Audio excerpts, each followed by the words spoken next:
Everybody, welcome to my channel Geology World and this is the part 2 of chapter 14 earthquake। और आज हम start करेंगे measuring instrument and scale से। Seismograph, Mercalli scale, Richter scale, ये सारे measuring instruments होते हैं अर्थक्वेक से रिलेटेड। जो सीस्मोग्राफ होता है उससे हमने पढ़ा कि अर्थक्वेक वेव्स को मेजर किया जाता है।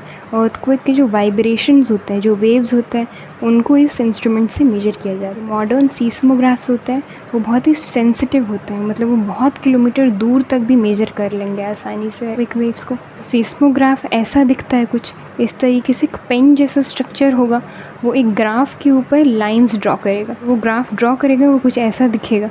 पी वेव्स के लिए ऐसा, एस वेव्स के लिए ऐसा, और मेन शॉक एल वेव्स के लिए थोड़ा लॉन्ग वेव लेंथ वाला शो करेगा। मर्कली स्केल को अर्थक्वेक की इंटेंसिटी को मेजर करने के लिए यूज़ किया जाता है। जब भी अर्थक्वेक होता है तो वो कितना इंटेंस है, मतलब उससे कितना डिस्ट्रक्शन हुआ है, उसको मेजर करने के लिए मर्कली स्केल का यूज़ किया जाता है। और इस स्केल का जो सबसे लोवेस्ट डिग्री होता है वो 1 होता है और सबसे हाईएस्ट 12। मतलब जितना ज़्यादा हाईएस्ट होगा 12 हो गया तो मतलब बहुत ज़्यादा डिस्ट्रक्शन है। Next is Richter scale.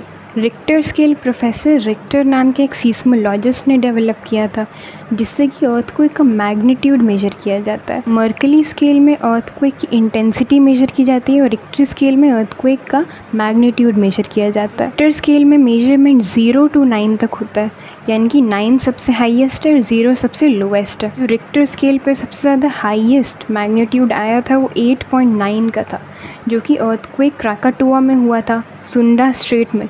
वो सबसे ज़्यादा डिस्ट्रक्टिव अर्थक्वेक माना जाता है। Next topic is isoseismal and homoseismal line. Isoseismal line उस लाइन को बोलेंगे या उस इमेजिनरी लाइन को बोलेंगे जो कि दो इक्वल अर्थक्वेक्स के बीच होती है। तो जैसे कि इस डायग्राम में यहाँ पे एक फोकस पॉइंट है, ये सीस्मिक फोकस है और ये एपिसेंटर है अर्थ के सरफेस के ऊपर।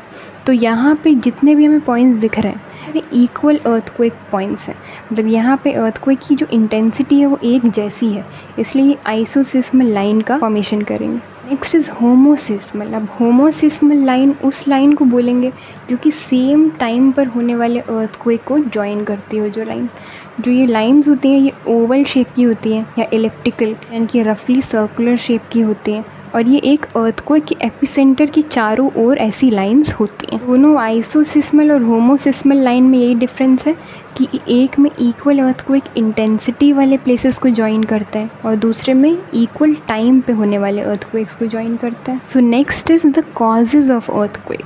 तो यहाँ पे 6 कॉजेज़ दिए हुए हैं अर्थक्वेक्स के, जिसमें से कुछ हमें पता भी है, जैसे कि tectonic movements, volcanic activities.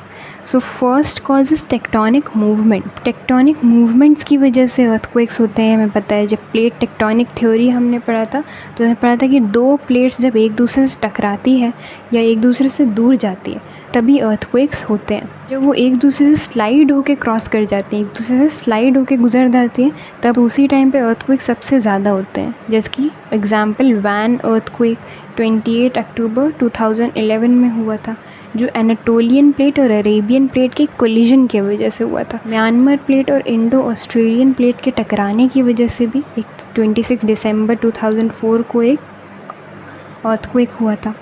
Second is volcanic activity.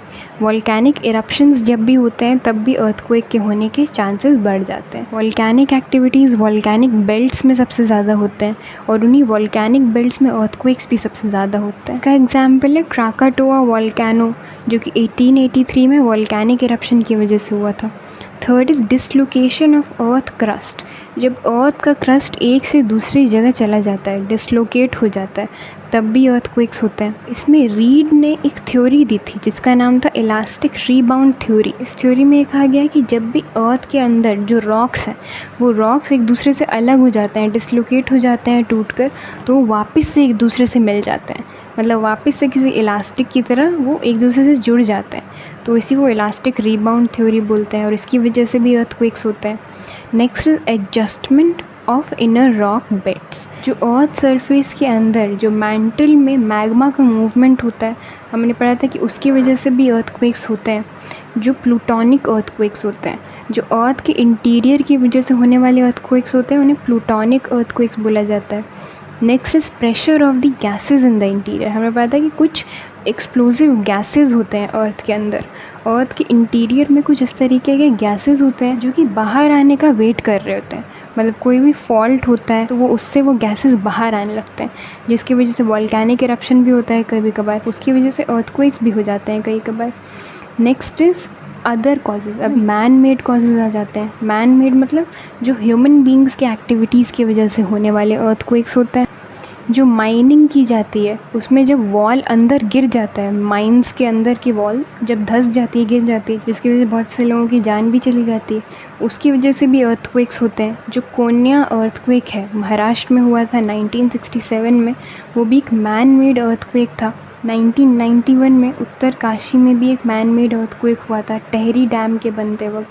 जब भी कोई वॉर होता है, न्यूक्लियर एक्सप्लोजन होता है, तब भी अर्थक्वेक्स होने के चांसेस बढ़ जाते हैं। और उसके अलावा जैसे कि कोई नेचुरल कैलामिटी हो गया, एवलांचेस हो गए, लैंडस्लाइड्स, उसकी वजह से भी अर्थक्वेक्स होते हैं। तो बाकी सारे कॉजेज़ जो है वो नेचुरल कॉजेज़ है, और ये एक मैन मेड कॉज अलग से ऐड करना होगा।